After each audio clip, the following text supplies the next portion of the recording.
हाय आर्मीज, आपका स्वागत है मेरे YouTube channel BTS Korean army 111 इन भोजपुरी सॉन्ग। तो आज मैं आप लोगों को माय क्रूल हस्बैंड फोर्स में विद मैरिज का पार्ट 15 बताऊंगी। चलिए स्टोरी स्टार्ट करते हैं। पिछले पार्ट में हमने देखा था कि यूमी जो कि रोमांस कर रहे थे और शनाया आ जाती है। शनाया जो कि रोज़ के रूम में जाती है। रोज़ जो कि बहुत ज़्यादा ही खोई हुई होती है क्योंकि कल रात भी उसके साथ वही हुआ शो 3 साल से पहले से उसके साथ हो रहा है। यहाँ पर वो बहुत ज़्यादा ही दुखी होती है, वो कहीं खोई होती है और रोज़ चूँकि अपने ही सोच में होती है। उसके पास शनाया आती है। शनाया कहती है पता है मैंने आज क्या देखा। रोज़ चूँकि अपने ख्यालों से बाहर आती है और कहती है क्या क्या देखा तूने। तो फिर शनाया कहती है आज मैंने ना भैया भाभी का रोमांस देख लिया और सच में बताऊँ ना, भाई जो है भाभी को किस कर रहे थे और आगे तो मुझे बताने में भी शर्म आ रही है। और वो उससे कुछ आगे कर पाते तब से मैं पहुंच गई और मैंने ये नज़ारा अपनी आंखों से देखा, लेकिन मुझे भाई को देखने की हिम्मत नहीं थी। इस वजह से मैं वहाँ से ऐसे भागी जैसे गधे के सर से सींग। मैंने कहा कि भाग लेती हूँ वरना भाई कहीं पीछे पड़ गए तो मेरी जान ही चली जाएगी। और उसके सिर पे मारते हुए कहती है पागल लड़की, भाई कभी तुझे नहीं मारेंगे। तो शनाया कहती हाँ मुझे पता है भाई नहीं मारेंगे, लेकिन फिर भी मैं अपने आप को बचा कर रखना चाहती हूँ ना। यहाँ पर हम देखते हैं कि कोई इन दोनों को देख रहा होता है। ये कोई और नहीं, शनाया का भाई हॉबी होता है। हॉबी जो कि एक डॉक्टर होता है और ये हमारे प्यारे योंगी का फ्रेंड होता है, वो भी बेस्ट फ्रेंड होता है। हॉबी जो कि रोज़ को लाइक करता है और रोज़ भी उसे लाइक करती है, बट हॉबी तो उसे लाइक के साथ साथ बहुत ज़्यादा प्यार करता है। शायद रोज़ भी उसको इसी इंटेंशन से प्यार करती है, लेकिन वो बहुत ज़्यादा ही परेशान हो चुकी थी क्योंकि उसके साथ रोज़ कुछ ऐसा होता है जिससे वो टूट जाती है। वो बहुत ज़्यादा दुखी हो जाती है। यहाँ पर सभी शनाया को और रोज़ को डिनर खाने के लिए बुलाते हैं क्योंकि डिनर का टाइम हो चुका था। क्योंकि इन दोनों को बातें करते करते ही इतना टाइम हो गया था और बाहर से हमारा जेहोब भी उन्हें देखते हुए जो कि खोया हुआ था। जेहोब जो कि रोज़ को देखता है तो रोज़ शो के उसे देखती है, लेकिन उसे अपनी नज़र चुरा लेती है। हॉबी को इस तरीके से रोज़ को देखते हुए कोई और भी नोटिस कर रहा था और उसका खून खोल के बाहर आ चुका था। ये इंसान जो कि एजिड होता है, लेकिन फिर भी रोज़ को इस तरीके से हॉबी का देखना उसे पसंद नहीं आता है और वो कहता है कि इस लड़की को सबक सिखाना पड़ेगा। बहुत ज़्यादा ही ये हॉबी से चिपक रही है, इसकी औकात नहीं है कि यहाँ रहे, लेकिन मैंने इसे यहाँ रखा है सिर्फ अपने काम के लिए। और ये क्या चाहती है कि मैं इसे छोड़ दूँ। ऐसा कभी नहीं होगा। मैं तो इसे तब तक यूज़ करूँगा जब तक मेरा मन करेगा। और वो यूल स्माइल करता है और वहाँ से चला जाता है क्योंकि उसे अपने लिए शो की रात का इंतज़ाम भी करना था। यहाँ पर हम देखते हैं कि सभी डिनर कर लेते हैं। यहाँ पर डिनर करने के लिए शेकी और युंगी के बड़े पापा नहीं आए होते हैं। तो फिर युंगी की मॉम कहती है कि रोज़ बेटा शाओ अपने ताऊ को बुला लाओ, आकर डिनर कर ले, टाइम हो गया है। रोज़ शुकी कांपने लगती है, बहुत ज़्यादा डरी होती है। ये बात हमारी जिमिन नोटिस कर लेती है, लेकिन उसे ऐसा लगता है कि शायद उनके ऑरे की वजह से इस तरीके से, क्योंकि वो बहुत ज़्यादा ही ख़तरनाक दिखते हैं हमारे युंगी से भी ज़्यादा। युंगी जो कि बहुत ज़्यादा ही अपने सिमिन से प्यार करने लगा है और वो अपनी सिस्टर से भी बहुत ज़्यादा प्यार करता है, जिमिन से ज़्यादा, क्योंकि जिमिन उसकी लाइफ में बाद में आई है, रोज़ पहले से ही है इस वजह से। और वो बहुत ज़्यादा उसकी केयर करता है। कोई भी भाई अपनी छोटी बहन को ज़्यादा प्यार करेगा। यहाँ पर बहुत ज़्यादा ही अब सब शो की इंतज़ार कर रहे होते कि कब युंगी के ताऊ जी आएँ और वो खाना खाएं, और वो यहाँ पर आते हैं और बहुत ही शांति से बैठकर अपना डिनर करके चले जाते हैं और किसी से नहीं बोलते हैं, क्योंकि वो सबसे बड़े होते हैं। तो अगर वो किसी से नहीं भी बोलते हैं तो भी कोई इनको फोर्स नहीं करता है। अब तो रोज़ की हालत और ज़्यादा देखने वाली होती है, क्योंकि वो और ज़्यादा डर गई थी, क्योंकि उसके ताऊ जी सिर्फ उसे ही घूर कर चले गए, जैसे उसे कुछ इशारा कर रहे हों। शिमिन, जो कि इन सब चीज़ों से बेखबर, बहुत ज़्यादा ही खुशी से खाना खाने के बाद वापस अपने रूम में जाती है। यहाँ पर कोई उसका बेसब्री से इंतज़ार कर रहा था, क्योंकि जो मॉर्निंग में नहीं हुआ वो शाम के टाइम तो होना बनता है।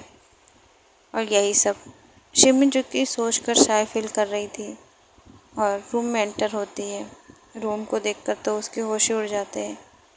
युंगी, जो कि सिर्फ टॉवल में, जो कि बेड पे बैठा होता है, शायद वो अभी शावर लेकर आया था और वो अपने फ़ोन में कुछ कर रहा था।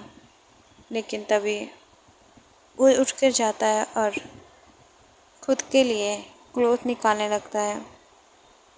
जब वो क्लॉथ निकाल रहा था तभी दरवाजे पे देखता है कि शिमिन खड़ी है। अब उसको एक शरारत सूझती है, और क्योंकि जो कि अंदर से फुल नेकेड होता है, और ऐसे ही वो जो कि कबर्ड बंद करता है और उसकी टॉवल उसी कबर्ड में बंद हो जाती है और टॉवल ओपन हो जाती है। ये नज़ारा ज़मीन देख के शॉक हो जाती है। अब वो कैसे वो इससे फेस करेगी? ना वो बाहर जा सकती है और ना ही रूम के अंदर, क्योंकि रूम के अंदर डेविल उसका इंतज़ार कर रहा है। शिमिन, जो कि बहुत ही सीड्यूस तरीके से युंगी को देख रही थी, वो उसे देखकर बहुत ज़्यादा ही सीड्यूस हो रही थी। युंगी, जो कि इस बात से बेखबर कि उसकी टॉवल कहीं फंस चुकी है, वो आकर बेड पे बड़े आराम से बैठता है, जैसे वो आमतौर पर बैठता है। शिमिन, जो कि अपने लिप्स को लीक करके उसके पास जाती है और देखती है कि युंगी, जो कि बैठा होता है, और वो बड़े ही प्यार से कहती है कि अभी क्या आपके पास क्लॉथ या फिर ट्राउज़र वगैरह नहीं है? युंगी, जो कि कहता है क्यों, मेरे पास तो बहुत ज़्यादा है, कबर्ड पूरा भरा पड़ा है। तो फिर शिमिन कहती है कि हाँ, वो तो दिख रहा है कितना ज़्यादा है, ज़रा अपनी आंखें नीचे करेंगी। यहाँ पर युंगी, जो कि बहुत ज़्यादा बिग होता है और बहुत ज़्यादा ही स्ट्रॉन्ग और हार्ड होता है। शिमिन, जो कि उसे घूर रही होती है, और अचानक से ही वो किस करने लगती है उसके थाइस पर। युंगी जब इसे फील करता है तो शॉक हो जाता है, और वो खुद को देखता है कि वो फुल नेकेड हो चुका था, और वो थोड़ा सा शाय फील करने लगता है, क्योंकि उसके लिए ये सिचुएशन बहुत ज़्यादा ही अब बुरी हो जाती है, क्योंकि शिमिन उसे टीस करना चालू कर चुकी थी और वो बहुत ज़्यादा ही हार्ड बन चुका था। इस तरीके से शिमिन जब उसे देखती है तो वो स्माइल करती है, और वो उसको इस तरीके से टर्न ऑन करके शावर लेने वॉशरूम में जाने वाली होती है। युंगी, जो उसे रोकना चाहता था, पर शिमिन उसे पहले ही भाप चुकी थी, इस वजह से वो शावर लेने के लिए वॉशरूम में एंटर हो जाती है। बट बैड लक, हमारी शिमिन जो कि शावर ले लेती है, लेकिन उसे याद आता है कि उसने अपने क्लोथ ही नहीं लिए हैं। अब तो सिचुएशन और ज़्यादा बिगड़ जाती है कि कैसे कैसे वो इस तरीके की सिचुएशन को फेस करे। एक तो उसके पास क्लोथ नहीं है, ऊपर से बाहर युंगी, जो कि फुल नेकेड है, और वो भी इस समय, और महारानी ने तो अपने टॉवल को भी नहीं लिया है।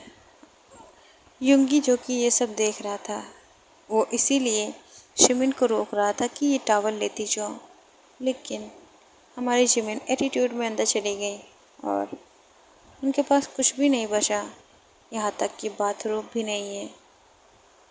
अब वो जो कि बाहर देखती है तो युंगी उसे देख रहा था। युंगी, जो कि बाथरूम के बाहर ही खड़ा होता है वो तो बस डोर ओपन करने का इंतज़ार कर रहा था और उसी के अंदर वो भी एंटर हो जाता है, क्योंकि डोर ओपन करने के बाद जिमिन जो कि बंद करना ही भूल गई थी, क्योंकि युंगी इतना ज़्यादा अच्छा लग रहा था उसे। युंगी जो कि धीरे से बाथरूम के अंदर आ जाता है और कहता है कि मुझे घूरना है तो अब घूरो। दोनों ही बाथटब में बैठ जाते हैं, क्योंकि युंगी उसे अपने गोद में लेकर बाथटब की तरफ बढ़ जाता है। जिमिन जो कि इन सबसे बेखबर उसके साथ चली जा रही थी और उसे तब होश आता है जब युंगी उसके अंदर एंटर हो चुका था। ये सिचुएशन जिमिन के लिए बहुत ज़्यादा ही हार्ड हो जाती है। अब वो कुछ नहीं कर सकती है सिवाय इसे बर्दाश्त करने के। अब इन दोनों का नाइट जो कि बहुत ज़्यादा ही हॉट हो चुकी थी और बहुत ज़्यादा इन दोनों का ऐसा लग रहा था जैसे कि इन लोगों की फ़र्स्ट नाइट हो, क्योंकि फ़र्स्ट नाइट में इन लोगों ने कुछ भी ऐसा वैसा नहीं किया, क्योंकि इन लोगों की शादी ही कुछ इस तरीके से हुई थी। जिमिन जो कि युंगी के बिहेवियर को देख रही थी, क्योंकि युंगी जो कि जिमिन के सामने इतना ज़्यादा सॉफ्ट हार्टेड है, वहीं वो बाहर निकलने के बाद उसे कोई देख के ये भी नहीं कह सकता कि ये इंसान है कि नहीं, क्योंकि वो जानवरों जैसा बर्ताव करता है। यहाँ पर हम देखते हैं कि रोज़ जो कि अपने कमरे में होती है, तभी उसके कमरे का गेट ओपन होता है। रोज़ को बिल्कुल भी परमिशन नहीं है कि वो अपने डोर को लॉक करके सो सके। अगर वो डोर लॉक करके सोती भी है तो उसकी चाबी किसी और के पास होती है, जिससे वो इंसान रोज़ के रूम में आता जाता रहे। और इस वजह से रोज़ जो कि बहुत ज़्यादा घबराई रहती है हर पल हर वक्त, लेकिन तभी तभी उसके साथ कुछ ऐसा होता है जिससे वो बहुत ज़्यादा डर जाती है। वो इंसान उसके बालों को पकड़ कर कहता है कि बहुत ज़्यादा शौक है ना युंगी को बताने का और हॉबी को देखने का। अगर तुमने युंगी को कभी भी इस बारे में बताया तो युंगी तो अपने जान से जाएगा ही जाएगा। हॉबी को मैं पहले मारूंगा, क्योंकि हॉबी जो कि तुम्हें देखता है और उसे ये नहीं पता है कि तुम मेरी हो, मेरी चीज़ हो, मेरी प्रॉपर्टी हो, क्योंकि तुम्हें लाने वाला मैं ही हूँ। और एक बात और, मैं तुम्हें यहाँ पर किस काम के लिए लाया हूँ, तुम उसे करोगी और फिर यहाँ से चलती बनोगी जब तक मेरा मन नहीं भर जाता तुमसे। तुम ऐसे ही मुझे इसी तरीके से अपने शरीर को दोगी और जब मेरा मन भर जाएगा तब मैं तुम्हें वापस उसी जगह फेंक आऊँगा जहाँ से मैं लाया हूँ। इस वजह से अगर तुम्हें ज़्यादा कोई प्रॉब्लम हो तो प्लीज़ उसे सहन कर लेना, क्योंकि मैं तुम्हें अपनी फैमिली के साथ कभी भी एडजस्ट करने नहीं दूँगा। यहाँ पर बहुत ज़्यादा ही अब रोज़ रो रही थी, लेकिन वो इंसान उसे छोड़ने को राज़ी नहीं था। ऐसे ही फुल नाइट वो इंसान उसके साथ एंजॉय करता है और फिर चला जाता है। रोज़ भी जो कि बेजान सी पड़ी होती है, वो थक चुकी थी सब चीज़ों से, लेकिन कुछ नहीं कर सकती। इसी वजह से वो वहाँ पर बैठे बैठे जो कि सो जाती है। उसने अपने क्लोथ भी पहन लिए होते हैं। इधर हम देखते हैं हमारी तेकुक तेकुक जो कि किसी दुनिया की खबर नहीं होती उन्हें। वो अपने बेड में जो कि फुल नाइट एंजॉय करते हैं और फिर वो अपने बाथरूम में जाते हैं। उन्हें कोई भी रोकने वाला नहीं होता है। ये ऐसे लव बर्ड्स हैं जो कहीं भी शुरू हो जाते हैं, क्योंकि इनके लिए कोई भी रोक टोक नहीं है। सभी जानते हैं इन दोनों की लव मैरिज हुई है और इन दोनों को ही एक दूसरे के बिना रहने की आदत नहीं है। यहाँ तक कि ये दोनों वॉशरूम भी साथ जाते हैं, शावर भी साथ लेते हैं, डिनर भी साथ करते हैं और एक दूसरे को खिलाते हैं। ये दोनों एक दूसरे को इतना ज़्यादा प्यार करते हैं कि पूरी दुनिया इनके प्यार से जले, लेकिन इन्हें कोई फ़र्क ना पड़े। ऐसे ही ये दोनों लव बर्ड्स अपने रोमांस को एंजॉय करते हैं। यहाँ पर हमारे ह्यूमन जो कि बाथरूम में ही रोमांस करके सो जाते हैं, क्योंकि शिमिन बहुत ज़्यादा थक चुकी थी। और इधर रोज़ जो कि पूरी रात रोती है और इस तरीके से ही इन तीनों को ऐसे ही ज़िंदगी कट रही थी।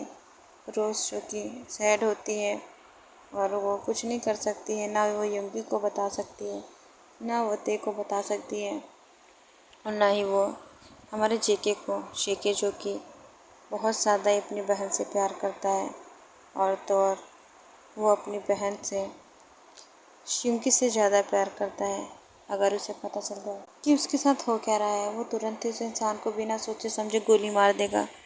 युंगी तो फिर भी उसे कुछ देर टॉर्चर करेगा, लेकिन नहीं, हमारा जेके तुरंत ही मार देगा। और इस तरीके से मैं इस पार्ट को एंड करती हूँ।